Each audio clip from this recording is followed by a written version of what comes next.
You need to get used to using spreadsheets and, do this all on the front end. Get every gallon of paint, every 2x4, every bathtub fixture, light fixture, doorknob, everything on the front end, 'cause you already know all these prices. Load them all into a spreadsheet and find out, okay, how much is this thing going to cost me?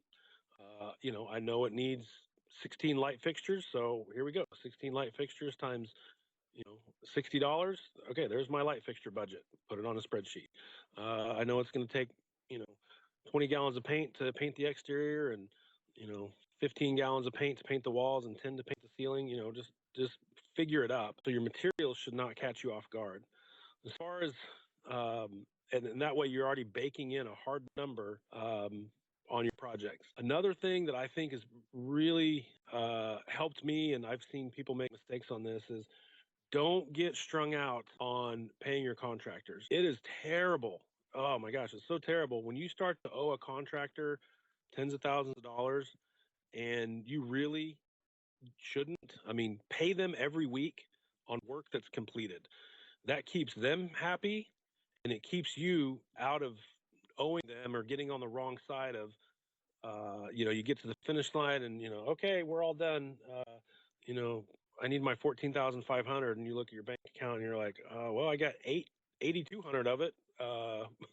If you pay your contractors consistently every week, again, they're happy, the work's completed, and then you don't end up with this ominous, what happened to all the money kind of question as you get close to the finish line.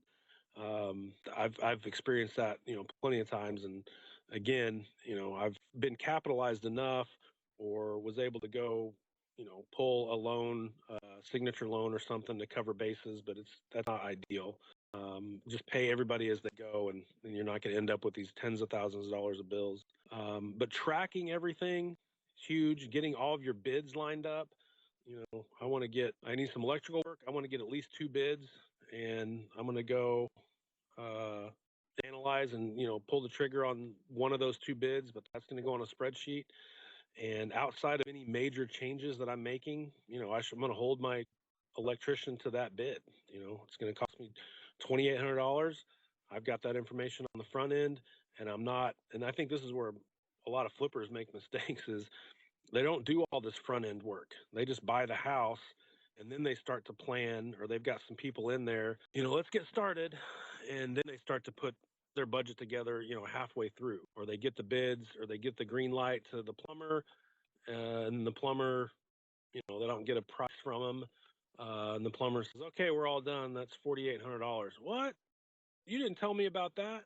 Well, that's on us as an investor. Like, I need to get that price up front. And ultimately where you're going to really win is when you do have a really good track record, and you've got on-time payments, and you've got an amazing relationship with really good contractors, and they know that you're trusted and reliable. I know now there's certain contractors that I can just say, I've got 2 of them right now. I haven't even been to the house. I have no intentions of ever going to the house.